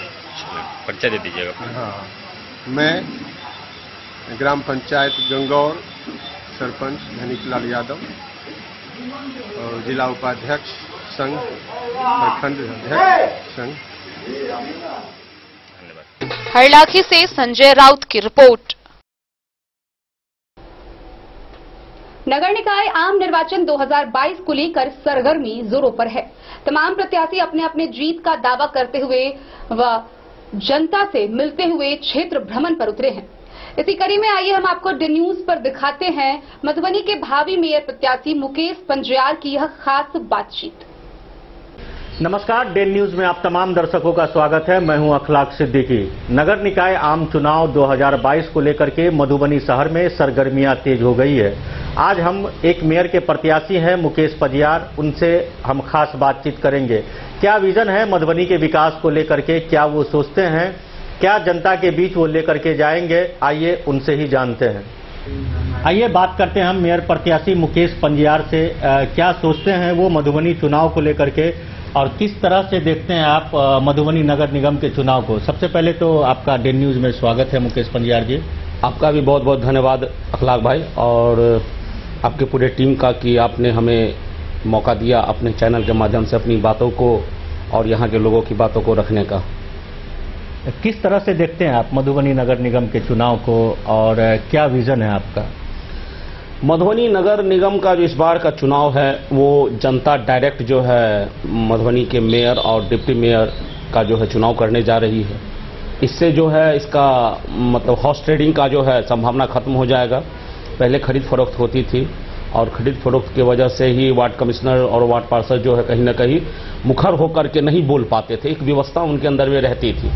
तो अब जो वो खरीद फरोख्त खत्म हो जाएगा तो वार्ड पार्षद भी अपने कर्तव्यों के प्रति और जनता के प्रति जो उनका उत्तरदायित्व है, इस अकाउंटेबिलिटी है, उसको लेकर के ज़्यादा कॉन्शियस रहेंगे और ऐसे में मधुबनी नगर निगम क्षेत्र का जो है सर्वांगीण विकास होने के लिए जो है माने वो एक बेहतर संभावना बन रही है। पहले मधुबनी नगर परिषद था, अब मधुबनी नगर निगम बना है। जो मधुबनी के विकास का जो स्ट्रक्चर है, जो दयनीय हालत है, चाहे वो बस स्टैंड का हो, चाहे वो यातायात की समस्या हो, चाहे फुटकर विक्रेताओं की समस्या हो, मतलब जो लोग दिन प्रतिदिन जूझते हैं उससे, चाहे आप महिलाओं के शौचालय की बात करें शहर में, आपको लग रहा है कि जिस हिसाब से पर्यटक स्थल के रूप में इसको दर्जा दे करके मधुबनी नगर निगम बना है, कहीं से भी ये खरा उतर रहा है या इसको खरा उतारने के लिए क्या प्रयास करेंगे? निश्चित रूप से देखिए, चूंकि नगर निगम से हम आज से नहीं, लगभग 2012 से अन्ना आंदोलन के बाद से ही मतलब हम लोग संघर्षरत रहे हैं। सड़क से लेकर के ऑफिस तक में हमारी उपस्थिति और भूमिका रही है। हाँ, ये अलग बात है कि हम एज ए जनप्रतिनिधि नहीं रहे हैं, लेकिन हमारा जो है वो रहा है इन्वॉल्वेशन, चाहे वो आंदोलन के रूप में हो, चाहे आरटीआई एक्टिविस्ट के रूप में हो और बाकी अन्य माध्यम से भी। तो मेरा ये कहना है कि आप जो ये सारा डेवलपमेंट बोल रहे हैं, इंफ्रास्ट्रक्चर डेवलपमेंट की बात हो रही है, आधारभूत संरचना की बात हो रही है, बिना उनके तो कुछ होने वाला है नहीं। तो वो कहाँ पे होगा? वो होगा जमीन पे। और नगर निगम का जो अपना जमीन है, वो जमीन कहीं ना कहीं किन्हीं के माध्यम से जो है उन पर कब्जा है। तो सबसे बड़ी चुनौती हमारे जीतने के बाद ये रहेगी कि जो नगर निगम का अपना जमीन है, जो केसरे हिंद जमीन है, जो गैर मजरूआ आम जमीन है, जो गैर मजरूआ खास जमीन है, उस तरह के जमीन को चिन्हित करके वहां पे जो मतलब जिन लोगों ने कब्जा जमा करके रखा हुआ है, उनको वहां से हटाया जाएगा। और उसके बाद पार्क हो, अनाथ आश्रम हो, वृद्धाश्रम हो, आपको ये लाइब्रेरी हो, डिजिटल लाइब्रेरी हो, बगीचा हो, ये सारा कॉन्सेप्ट धरातल पे तब उतरेगा जब जमीन उपलब्ध होगा। और जमीन उपलब्ध कराना ही हमारी वहां जाने के बाद पहली प्राथमिकता होगी। बस स्टैंड की बात हो रही है, बस स्टैंड का मामला कहाँ अटक जाता है? रेखा सीओ जो है एनओसी नहीं दे पा रहे हैं। हाँ, जो उतना पार्क हो गया, पार्क देख लीजिए, दरभंगा महाराज वाला लिटिगेशन में फंसा हुआ। मैं ये कह रहा हूं कि सारा चीज होगा, पहले जमीन, जैसे मान के चलिए हाई कोर्ट का बेंच आएगा, मधुबनी के जिला संभालता हुए मतलब भूमि सुधार पदाधिकारी रहेंगे, नगर निगम का अपना टीम रहेगा और अमीन लोग रहेंगे। वो सारे लोग बैठ करके जो आपत्ति वगैरह है वो उसको डिस्क्लोज करके शहर का जो अपना जमीन है, जो सरकारी जमीन है, वो क्लियर करने के बाद उस पर वेंडिंग जोन भी बन जाएगा और सारा काम होगा। लेकिन करना तो होगा, नहीं तो ऐसे ऐसे, हम तो आश्चर्य लग रहा है कि ऐसे ऐसे उम्मीदवार खड़े हो रहे हैं, ऐसे ऐसे लोग खड़े हो रहे हैं चुनाव में। हमको लग रहा है वो इसलिए खड़े हो रहे हैं ताकि हमको पावर मिल जाए, हमको अथॉरिटी मिल जाए यहाँ के जमीन को पूरी तरह से बेच देने का। ऐसे लोग भी हैं चुनाव मैदान में। आप हमको ये बताइए कि मधुबनी नगर निगम में सीमित टैक्स को लेकर के सीमित आय का स्रोत है। हाँ। और जिस हिसाब से वादे दावे किए जा रहे हैं कि मधुबनी को हम वो बना देंगे, लंदन बना देंगे, चुनाव लोकल है और घोषणाएं राष्ट्रीय स्तर की हो रही है, कैसे करेंगे आप? देखिए, सबसे बड़ी बात है कि आपके पास मैनेजमेंट का स्किल कैसा है, आप कैसा प्रबंधन कर सकते हैं। तो जो बेहतर प्रबंधन के पास, जिनके पास स्किल बढ़िया होगा, कुशलता बढ़िया होगा प्रबंधन को लेकर के, वो बेहतर तरीके से कर पाएंगे। बात ये नहीं है कि आप टैक्स सिर्फ होल्डिंग पे ही बढ़ाना है, कॉमर्शियल टैक्स भी है। हाँ, आप मान के चलिए कि जो बड़ी बड़ी गाड़ियां आती है, पहले मान के चलिए लगता था नगर निगम का अपना टैक्स लगता था बैरियर लगा करके, वो किया जा सकता है। उसके बाद यहाँ पे फाइबर बिछाया गया है, 1 रुपया उसमें नहीं आया है, जियो हो या एयरटेल हो, उस पर हम लोग दावा कर सकते हैं। यहाँ पे होर्डिंग लगाया जा रहा है बड़ा बड़ा, उस पर जो है लगभग 20 लाख से ऊपर का हेरा फेरी हो गया है, वहां से पैसा आएगा। 100 व्यवस्था है पैसा का व्यवस्था कराने का, लेकिन यहाँ पे होता क्या है, जिनको पावर मिलता है वो खाता नगर निगम के कोष में, कोषागार में पैसा ना जा करके वो उनके प्राइवेट अकाउंट में पैसा चला जाता है। काम तो हो ही रहा है। तो अगर हम उस पर फोकस करके सारे चीजों को नगर निगम के अकाउंट में तक लाएंगे, सारे पैसा को खींच करके, काहे नहीं होगा। उसका केंद्रांश मिलता है, राज्यांश मिलता है। और सबसे बड़ी बात है कि अगर हम इतने करोड़ों करोड़ का मंदिर बन जाता है, करोड़ करोड़ का मस्जिद बन जाता है, अगर हम एज ए मेयर शहर में निकल जाएंगे कि हाँ ठीक है नगर निगम के पास इतना पैसा है, इतना पैसा घट रहा है, तो शहरवासी तो खुले आम पैसा देंगे। पैसे की कमी थोड़े, इंटेंशन सही। चंदा लेकर के आप पार्क और स्टेडियम बनाएंगे? चंदा लेकर के नहीं, चंदा की बात नहीं हो रही है, सहयोग की बात हो रही है। आज मधुबनी के पूर्व डीएम जो पहले थे शीर्षद कपिल अशोक, उन्होंने जो काम किया, पब्लिक को लेकर के काम किया। पहले जो आपके वो थे, मतलब हमारे एसएचओ थे मधुबनी टाउन थाना के, उन्होंने पब्लिक को लेकर के काम किया और ऐसा इनिशिएटिव काम हुआ, इतना सक्सेस हुआ। कारण क्या था? पब्लिक इन्वॉल्वेशन। अगर हम पब्लिक को इन्वॉल्व करते हैं बड़े कामों में, बहुत इजी वे में, बहुत सुंदर। हम तो 20 पार्क का वादा कर रहे हैं, आप करें 1 पार्क, 20 पार्क बनेगा और 200 सेल्फी स्पॉट बनेगा। आप हमको ये बताइए कि जितने दावे किए जा रहे हैं आपके तरफ से एज ए मेयर प्रत्याशी जी, जो नगर निगम कार्यालय का क्रियाकलाप है, क्या लग रहा है आपको? इसमें क्या सहूलत मिलेगी लोगों को? उसके क्रियाकलाप को लेकर के आप क्या सोचते हैं? नगर निगम कार्यालय का क्रियाकलाप कैसा है वो किसी से छुपा हुआ नहीं है। इसका रीजन क्या है? जो मुख्य पार्षद पूर्व में रहे हैं, वो अगर अपने स्वहित से ऊपर उठ करके सोसाइटी के बारे में सोचते, यहाँ के सिविलाइजेशन के बारे में सोचते, यहाँ के सिविक सेंस के बारे में सोचते, यहाँ के लोगों के बारे में सोचते, तो ऐसा न बताता है नहीं। अगर आप जो मेयर बन रहे हैं, अगर आपके पास अपना पेपर वर्क नहीं है, अपना ब्लूप्रिंट नहीं है, अपना मान के चलिए मास्टर प्लान नहीं है, अगर आपको अब खुद से काम करने नहीं आता, तो आप पर तो कोई चढ़ जाएगा। तो आप जब मेरे जैसे लोग वहां पे जाएंगे तो वहां पे कोई हमसे थोड़े तेरी मेरी बतियाएगा, क्योंकि मेरे पास अपना मतलब वर्क एक्सपीरियंस है, अपना ब्लूप्रिंट रहेगा। हम उसको अपना देंगे कि भाई जनता की तरफ से ये है, तुम कैसे करोगे तुम जानो। एक्सक्यूट करना तो उनका काम है, और जिनका काम एक्सक्यूट करना है नगर निगम के कर्मचारियों का और वहां के पदाधिकारियों का, वो क्या कर रहे हैं? वो ऑर्डर सीट पे आकर के बैठ गए हैं कि वो ऑर्डर देंगे। और एक्सक्यूट कौन कर रहा है? वार्ड पार्षद लोग। उल्टा का पुल्टा काम हो रहा है, वहां जाकर के इसी चीज को बदलना है। मान लीजिए आप मेयर बनते हैं, जितनी प्रकार की टैक्स ली जा रही है लोगों से, उतनी प्रकार की न तो सुविधा दी जा रही है और न ही उसको उसका कुछ लाभ मिल रहा है।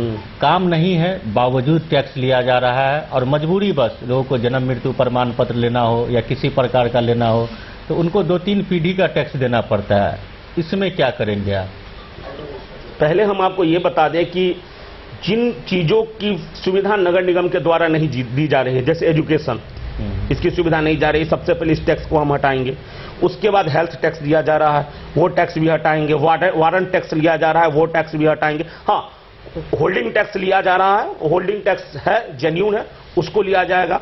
और बोर्ड भी चाहेगी, बोर्ड भी तो चाहेगी कि हाँ जनता को जो है बेमतलब का कर न लगे, और बोर्ड को विश्वास में लेकर के हम जो नए नए चीज स्थापित हुए हैं शहर में, वहां पे से हम लोग टैक्स कलेक्ट करेंगे, तो इस हिसाब से होगा। दूसरी बात यह है कि जन्म प्रमाण पत्र और मृत्यु प्रमाण पत्र और बाकी चीजों के लिए जो नगर निगम कार्यालय पर डिपेंड रहा जाता है, तो जिस तरह से राज्य सरकार ने ऑनलाइन पोर्टल बना करके सारा चीज किया है, हम एक पब्लिक ऐप बना लेंगे। पब्लिक ऐप पे आप जन्म प्रमाण पत्र और मृत्यु प्रमाण पत्र के लिए अप्लाई कीजिए। टैक्स तो देना होगा ना वहां भी?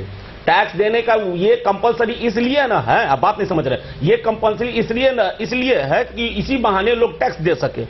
हम अगर ऐप में फैसिलिटी दे देंगे और ऐप को यूपीआई से गेटवे बना करके डाल देंगे, तो वो तो कभी भी किसी भी समय रात को 12 बजे, रात के 2 बजे, जब भी आपको याद आएगा किसी को भी कि पिछले 4 महीना से होल्डिंग टैक्स जमा नहीं हुआ है, तो वहीं से अपना टिप टैप करके पैसा ट्रांसफर करवा देगा वहां पे, वहां से अपने आप ऑनलाइन रिसीविंग मिल जाएगा।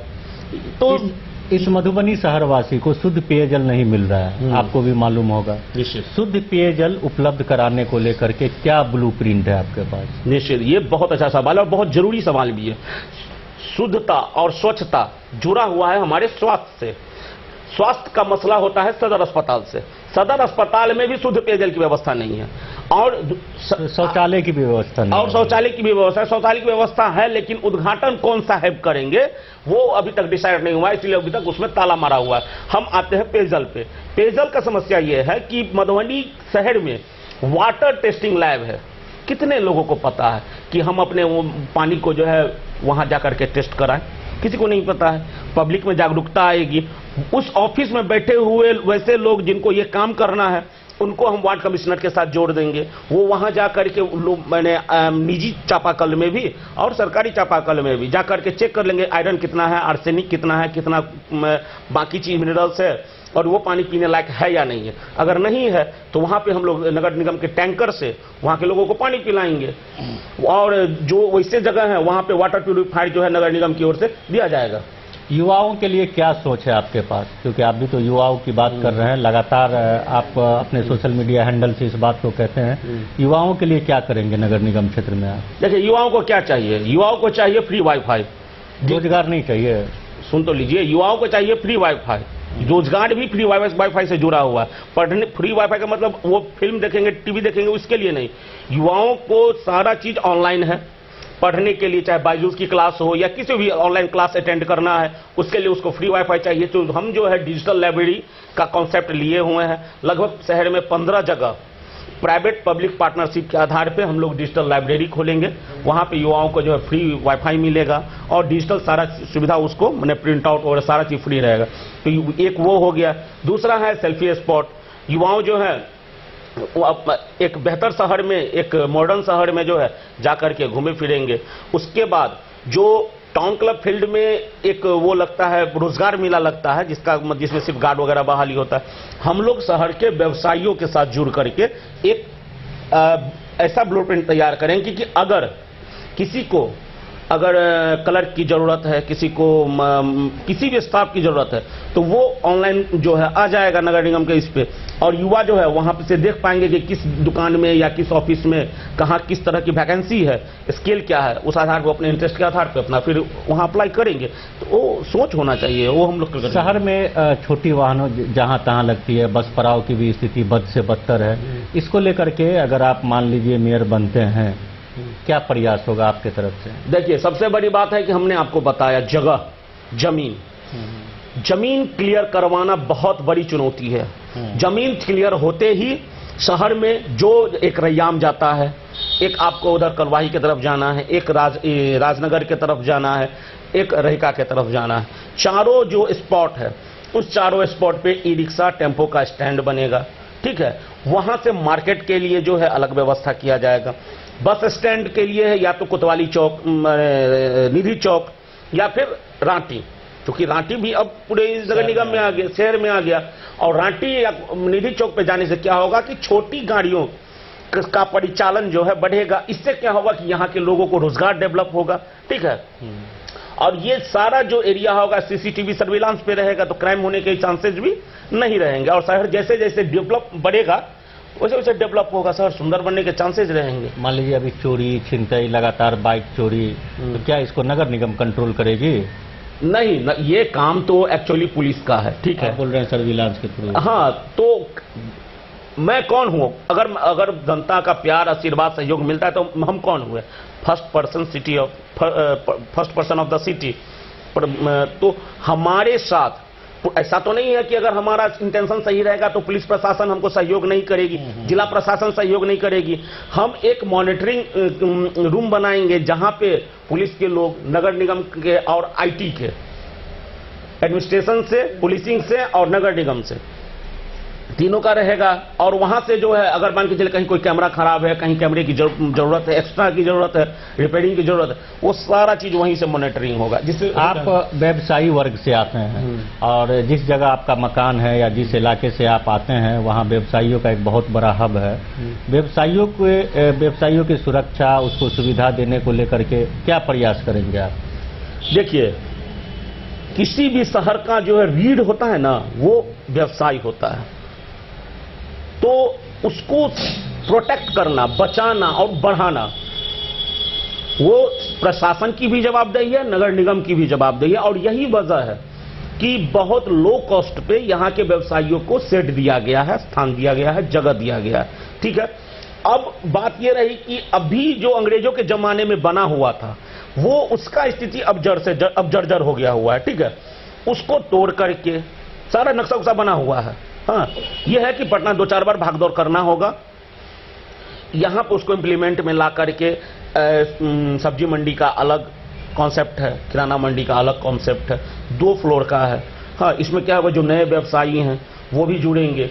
और सबसे बड़ी बात है कि हम अब एक ऐसा कॉन्सेप्ट बना रहे हैं, जैसे आप मुजफ्फरपुर में देखिएगा, पटना में देखिएगा, कि बाहर माने आउट ऑफ टाउन एक वेयर हाउस डेवलप करना है, एक आपको कोल्ड स्टोरेज डेवलप करना है, एक वेयर हाउस और एक कोल्ड स्टोरेज। वेयर हाउस बहुत बड़ा होगा, जिसमें जो है लो कॉस्ट पे इन लोगों को जो है आलू प्याज उतारने का हो, या कोई मटेरियल हो, या मार्बल हुआ, ये हुआ, तो वो सब उतारने का वहां पे उसको जगह दिया जाएगा, जिसका टैक्स जो है किराया नगर निगम लेगी। यही कॉन्सेप्ट है। उसको अगर वहां माल उतारने का व्यवस्था मिल जाता है तो बड़ी गाड़ियां शहर में आएंगी नहीं, और अगर उधरे से उधरे उसको जो है उसका माल सप्लाई हो जाता है बड़े व्यवसायियों का, तो इसमें क्या होगा कि उसका कॉस्ट भी कम पड़ेगा, मतलब ट्रेवलिंग कॉस्ट। इससे जो है कस्टमर तक सस्ते दामों में सामान पहुंचेगी। अच्छा, अभी नामकरण का भी एक दौर चल रहा है, क्या लग रहा है आपको कि आप भी कुछ करेंगे क्या? शहर के सड़कों का नामकरण बदलेंगे? देखिए, सबसे बड़ी बात है कि हम लोग मिथिला में रह रहे हैं, तो हमारे मिथिला के जो है अपना बहुत सारे महापुरुष रहे हैं। लोरिक है, शैलेश है, दीना भद्री हैं, हमारे महात्मा बुद्ध भी हैं, और महात्मा गांधी भी हैं, अंबेडकर भी हैं। तो देखेंगे अगर किसी वार्ड कमिश्नर के द्वारा किसी जगह का जो है वो आता है, प्रस्ताव आता है, तो उसका नामकरण, जैसे हाल ही में जो है शहीद अकलुतुराहा गेट दिया गया है, तो अगर कहीं पे कुछ ऐसा आता है तो नगर निगम के सारे वार्ड कमिश्नर और बाकी लोगों से मंतव्य लेते हुए ये होना भी चाहिए। 2-4 जगह जो है अल्टर नाम सब है, जातीय सूचक नाम है, वो जगह को भी नाम बदलना जरूरी है।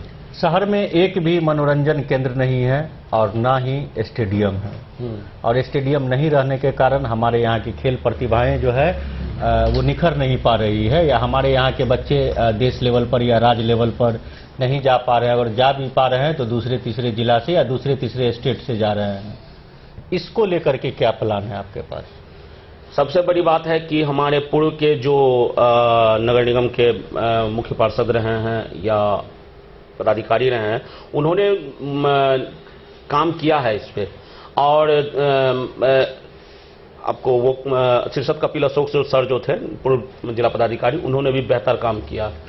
और जिसका अभी का कॉन्सेप्ट यह है कि पटना से टीम आकर के लगभग 21 करोड़ का जो है पूरा उसका DPR बनाई है, और जब टेंडर में जाएगा और बनना शुरू होगा तो सबको दिखेगा, और बहुत अच्छा कॉन्सेप्ट हमने भी देखा है उसको, उसके ब्लूप्रिंट को। तो उम्मीद है कि हमारे कार्यकाल में ही इसका उद्घाटन हो जाएगा। आखिरी सवाल है मुकेश जी, आप खुद को अन्य प्रत्याशी से अलग समझते होंगे, और आपको लोग क्यों वोट करें? देखिए, अगर मुकेश पंजियार चुनाव लड़ रहा है तो ऐसा कोई बात नहीं है। मुकेश पंजियार जनता के मुद्दे को उठाने के लिए चुनाव लड़ रहा है, ताकि जो धनबल है, बाहुबल है, और करूंगा करेंगे होगा होंगे वाले संस्कृति वाले लोग हैं, जिनको सच्चाई बिल्कुल भी नहीं पता है, how to implement, how to execute, ये सब नहीं पता, उल जुलूल अलबल बोल रहे हैं। तो ऐसे लोगों को देख करके मेरा भी खून खौलता है कि अगर ये तो साफ झूठ बोल रहा है। बहुत सारे लोग कह रहे हैं कि हम ये कर रहे हैं कि आप भी झूठ बोल रहे हैं। हम झूठ, देखिए, हम झूठ बोल रहे हैं, ये तब ना पता चलेगा कि जब नहीं होगा। अभी तक बताइए कि हम झूठ बोल रहे हैं। अगर हम झूठ बोलते रहते तो मधुबनी में रक्तदाता ग्रुप, गैर वित्तीय संस्था, इतने बड़े पैमाने पे कैसे काम कर लिया। अगर हम झूठ बोल रहे होते तो यहाँ पे बच्चों के लिए, गरीब परिवार के बच्चों के लिए, सब्जी बेचने वाले, अंडा बेचने वाले, मुर्गा बेचने वाले बच्चों के लिए जो रात्रि पाठशाला चला, वो कैसे हो जाता। अगर हम झूठ बोल रहे होते तो पूरे जिला ही नहीं, पूरे बिहार के दिव्यांगों को एक मंच पर ला करके आज के डेट में जो उन लोगों को एकजुटता की गई है, और गांधी मैदान में हजारों दिव्यांग जो है पूर्व उप मुख्यमंत्री के सामने में जो प्रदर्शन किए हैं, उनके साथ जो रहे हैं, ऐसे ही तो नहीं हो गया एक दिन में। अगर हम झूठ बोल रहे हो तो यहाँ जब भी कोरोना, बाढ़, भूकंप आया है तो उसमें किसका सबसे ज्यादा ये रहा है, रोल रहा है, और मतलब ग्रास रूट पे, ग्राउंड जीरो पे कौन रहा है? क्या संदेश देंगे आप लोगों को? हम लोगों को यही संदेश देंगे कि ये बहुत विकट घड़ी है, बहुत सोच समझ करके आप लोग मतदान करें। मैं ये नहीं कदापि कहूंगा कि मुझे ही करें, मैं ही सबसे ज्यादा जानता हूं या मुझे ही सब कुछ आता है, ऐसा नहीं है। लेकिन आप देख रहे हैं कि चुनाव कौन लोग लड़ रहे हैं, उनका इंटेंशन क्या है, उनका जीतने के बाद वो करेंगे क्या, आपसे दरबारी करवाएंगे, चाकरी करवाएंगे, या आपके साथ खड़े होकर के, आपके साथ कंधे से कंधे मिला करके शहर का विकास करेंगे, ये देखना है। इस चुनाव में मेरे जैसे भी लोग हैं कि जिसके पास बैनर, पोस्टर, पर्चा, पंपलेट छपाने का भी पैसा नहीं है, और इस चुनाव में ऐसे भी लोग हैं जिसके पास इतना धनराशि है जिसका की कल्पना कोई नहीं कर सकता। लेकिन सोच की बात है कि किसका सोच कैसा है, उस पर आप मतदान करें। मधुबनी में वेयर हाउस के पास एक इलेक्ट्रिक शवदागिरी है जो तत्कालीन विधायक रामदेव महतो के इच्छित कोष से बना तो बहुत सुंदर, लेकिन चालू नहीं हो पाया। कारण जो भी रहा हो, क्या उस शवदागिरी को चालू करने को लेकर के, खास करके इलेक्ट्रिक शवदागिरी को चालू करने को लेकर के कुछ है आपके पास? अगर कुछ ऐसा प्लान है आप वो बताइए और संक्षेप में बताइए। मधुबनी में दो श्मशान घाट हैं इस एरिया में। उधर कोतवाली चौक के तरफ एक है, दुमंटा के पास। तो मेरा पहला काम भी यही रहेगा कि हम तो जो सब वाहन होता है, सबको ले जाने वाला, पीड़ित के घर से, मृतक के घर से लेकर के श्मशान तक, उसका भी व्यवस्था नगर निगम के कोष से होगा। हाँ, वो पूरा वातानुकूलित रहेगा ताकि सब भी खराब नहीं हो। हाँ, उसके बाद जहाँ पे श्मशान घाट है वहाँ पे एक्स्ट्रा वित्तीय प्रबंध करके वहाँ पे लाइटिंग की व्यवस्था, वहाँ जो सफाई कर्मी है, सफाई कर्मी की बहुत प्रमुख भूमिका होती है। आदमी चले तो जाते हैं लेकिन फिर वहाँ को वो घिना करके चले आते हैं, वहाँ फिर साफ नहीं करते हैं। तो सफाई कर्मी की वहाँ पे प्रतिनियुक्ति की जाएगी, लाइटिंग की व्यवस्था की जाएगी और पेयजल की व्यवस्था, शुद्ध पेयजल की व्यवस्था की जाएगी। और ये चीज है। और अगर मान के चलिए कोई लावारिस लाश है या बहुत ज्यादा गरीब है, वैसे में उनको जो है विधिवत उनका दाह संस्कार हो सके, इसकी भी व्यवस्था नगर निगम प्रशासन करेगी। और सबसे चुनौतीपूर्ण है कि हमारे वार्ड पार्षदों को सबसे ज्यादा प्रॉब्लम कहां पे होता है कि उनके वार्ड में अगर कोई मर गया तो कबीर अंत्येष्टि देने के लिए जो है लोग तो उनको परेशान करते हैं, लेकिन उनके कोष में पैसा रहता ही नहीं है सीएमएफ में। तो हम कोशिश करेंगे कि उस प्रॉब्लम को भी जल्द से जल्द सॉर्ट आउट कर दिया जाए, ताकि अगर कोई गरीब आदमी मरता है, उनकी मौत होती है, तो वार्ड कमिश्नर के पास जो है एक्स्ट्रा फंड रहे ताकि वो ससमय सूचना मिलते ही उनको कबीर अंत्येष्टि का लाभ दे दे। ये थे मेयर प्रत्याशी मुकेश पजियार, जिनके अपने दावे हैं। लगातार ये मधुबनी के डेवलपमेंट को लेकर के दावे कर रहे हैं। और भी प्रत्याशी हैं, उनके भी अपने दावे हैं। लेकिन देखना ये होगा कि मधुबनी का मेयर कौन बनता है और जनता किसे चुनती है, क्योंकि इस बार जनता ही सर्वोपरि होगी और जनता को ही चुनना है। क्योंकि मधुबनी का विकास अगर आप देखें, कई मायनों में बहुत पीछे है विकास। अब देखने वाली बात ये होगी कि अभी तो चुनाव की घोषणा नहीं हुई है, जल्द घोषणा होने वाली है। देखना ये होगा कि जनता किसे नगर निगम का मेयर बनाती है। कैमरा पर्सन सोनू कुमार मंडल के साथ अखलाक सिद्दीकी, डे न्यूज, मधुबनी। नगर निगम क्षेत्र में नगर निकाय आम निर्वाचन 2022 को लेकर सरगर्मी जोरों पर है। सभी प्रत्याशी अपने अपने जीत का दावा करते हुए विभिन्न प्रकार से कार्यक्रम का आयोजन करवा रहे हैं। इसी बीच मधुबनी से समाज सेवी अरुण राय सहभावी मेयर प्रत्याशी ने विभिन्न क्षेत्रों में जनसंपर्क चलाया। इस दौरान बसवारा में जनसभा का आयोजन भी किया गया। समाज सेवी अरुण राय ने शनिवार को निगम क्षेत्र के कई जगहों पर सघन जनसंपर्क अभियान चलाया। इस दौरान लोगों से मिलकर अपने लिए आशीर्वाद मांगा व नगर निगम मेयर पद के लिए अपनी दावेदारी से अवगत कराया। इस दौरान बसवारा में जनसभा का आयोजन किया गया। जनसभा की अध्यक्षता पूरन मुखिया ने किया। मौके पर मौजूद लोगों को संबोधित करते हुए अरुण राय ने कहा कि निगम क्षेत्र का नेतृत्व ऐसे लोगों के हाथों में देना जरूरी है जो निष्ठा व अपनापन से क्षेत्र के विकास का कार्य करें। सालों से शहर में एक बेहतर पार्क का निर्माण नहीं हो सका है। नए परिसीमन क्षेत्र में कई गांव के लोग खेतीबाड़ी से जुड़े हैं, पर उनको समय से अपने फसल के लिए सिंचाई नहीं मिल पाता। ग्रामीण क्षेत्रों में तालाब, पानी, बिजली, सड़क को लेकर गंभीरता से काम करने की जरूरत है। उन्होंने लोगों को भरोसा दिलाया कि निगम का नेतृत्व उनके हाथों में आया तो वे विकास के मामले में ऐतिहासिक कार्य करेंगे। उन्होंने कहा कि शहर में युवाओं में खेल प्रतिभा कुंठित हो रही है। सही से खेल सके इसके लिए संसाधन ही नहीं है। सालों साल इस दिशा में किसी ने काम ही नहीं किया, पर अब समय आ गया है कि युवाओं के लिए सही इंडोर गेम, आउटडोर गेम का पहल किया जाए। वे निश्चय ही इस दिशा में काम करेंगे। साथ ही बुजुर्गों को पेंशन योजना, जरूरतमंदों को आवास व पेयजल उपलब्ध कराने में पारदर्शिता बरती जाएगी।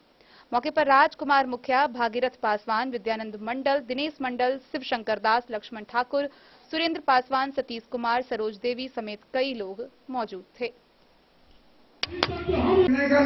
पूजा समिति से शेयर करें, पूजा समिति के लोग आएंगे, हम आपको तत्पर होके जो आपका मंदिर का समस्या है उसका समाधान करेंगे। देखे हैं हम लोगों के अंदर तो जानकारी है, इनके दरवाजे पर कभी जात पात की बात हम लोगों ने नहीं सुना और उम्मीद करते हैं और आशा भी करते हैं कि कभी भविष्य में सुनने को नहीं मिलेगा।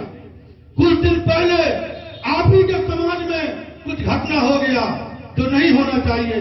ये प्रशासन को, एसपी को, आईजी को, डीडीपी तक खून करने का काम किए, प्रशासन को बुला करके हिंदू मुस्लिम भाईचारा को बनाए रखने में अपना योगदान दिए, ये सब लोग जानते हैं।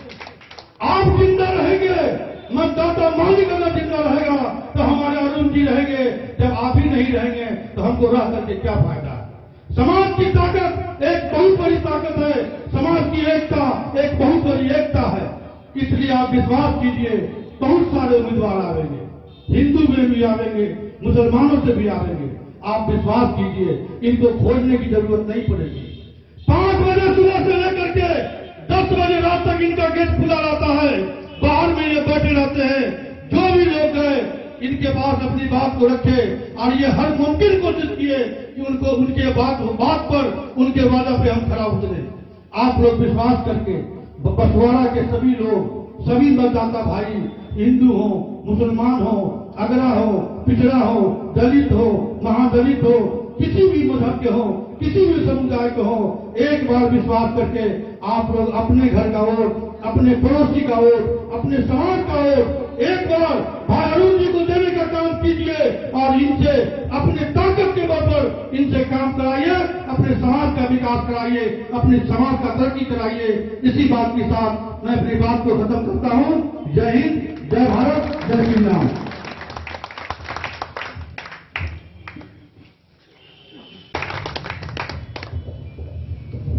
हम कोई नेता नहीं है, आपके समाज के बेटा है, आप लोग जान रहे हैं, देख रहे हैं, देखते आए हैं। जब भी कौशल भाई, बसवाड़ा के लोग जो भी हमारे पास आए, हमसे जो बन पाया, हम कुछ नहीं भी रखते हुए सेवा दिए हैं। इसलिए मतदाता मालिक से हमारा अधिकार बनता है कि आप अपना एक एक कीमती मत देके हमको मेयर के कुर्सी पे बैठाएं। आपका रोड और नाला का जो समस्या है, वो समस्या पे कोई नेता या विधानसभा का नेता हो या लोकसभा का हो ध्यान नहीं दे पाए। एक्चुअल जो कैनाल बना वो अंग्रेज के समय का कैनाल बना हुआ है और 3 ही कैनाल है। 3 कैनाल से जो आबादी बढ़ा है वो आबादी 3 कैनाल लोड नहीं ले रहा है। इसमें 1-2 कैनाल और आवश्यकता है, उस पर हमको ध्यान है। वो कैनाल से आपके गांव, कॉलोनी सबको बड़ा पैर बिछा के कैनाल में घुसा करके और पानी से निकाल दिया। आपका आवास और शौचालय आप लोग देख रहे हैं, बहुत पैसा वापस चला गया, क्योंकि ये जो परसेंटेज था 25, 30, 20 क्या था नहीं था इसको जानते। ये गरीब का पैसा छूने वाले को हम ऐसा कुछ बोल देंगे बोर्ड के मीटिंग में कि छुएगा नहीं, कांपने लगेगा। आपका शौचालय और आवास का पैसा घर घर पहुंचाने का काम करेंगे। ये मंदिर से हम वादा करते हैं। आपके बगल में बस स्टेशन हम ये 1 साल पहले ही लगना चाह रहे थे, निधि चौक के बगल में। कुछ राजनीतिक दल लोग नहीं होने दिए। आपका बस स्टेशन बहुत जल्द, जैसे दिल्ली में ISBT अंतर्राष्ट्रीय बस अड्डा है, उस तरह मधुबनी में हम देने जा रहे हैं।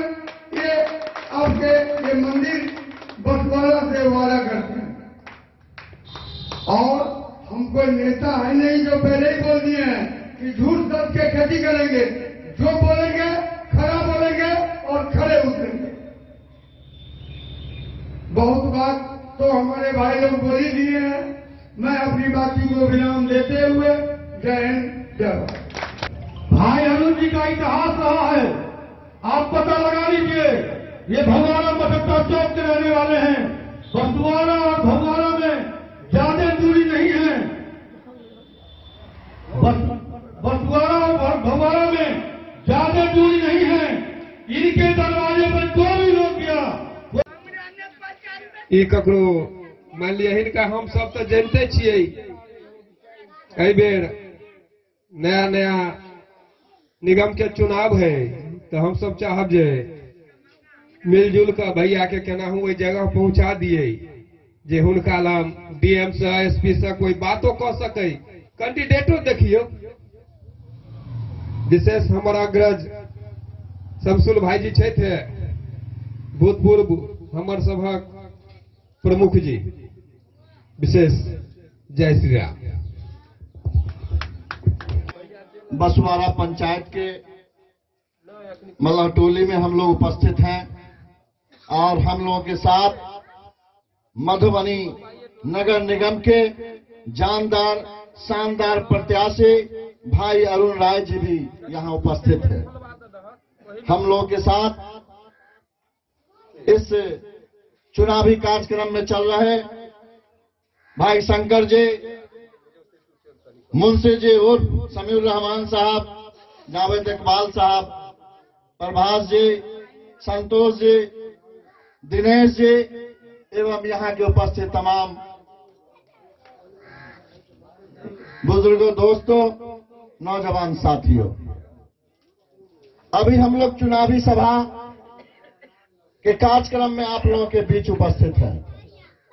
आप सबको मालूम है कि ये बसवाड़ा पंचायत पहले पंचायती राज के तहत चल रहा था। हम लोगों ने भी देखा है, कौशल जी के पिताजी का भी जब यहाँ प्रभार हुआ था तो हम लोग उनके साथ थे। यहाँ पंचायती राज में आपके इस पंचायत का क्या हुआ वो आप तमाम लोगों से कोई छुपा हुआ नहीं है। आप तमाम लोग इस बात से भली भांति अवगत हैं कि लोग आते हैं और आपका वोट, आपका मत लेकर चले जाते हैं और फिर 5 साल के बाद फिर वही रोना वही गाना है। तो मैं आप तमाम लोगों को इस सभा के माध्यम से आश्वस्त कराना चाहता हूं कि अभी जो नगर निगम का चुनाव है उसमें आप किसी के बहकावे में नहीं आए। कोई कहेगा हम आपके समाज के हैं, कोई कहेगा हम आपके बगल के हैं, लेकिन साथियों आपको सावधान रहना होगा। आपका मत, आपका वोट, आपका प्यार, आपका स्नेह। Bureau report Madhubani.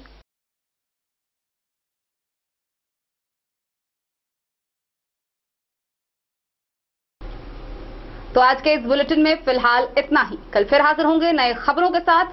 तब तक दीजिए पूरी टीम को इजाजत और मधुबनी की हर छोटी बड़ी खबरों के लिए देखते रहिए डे न्यूज। नमस्कार।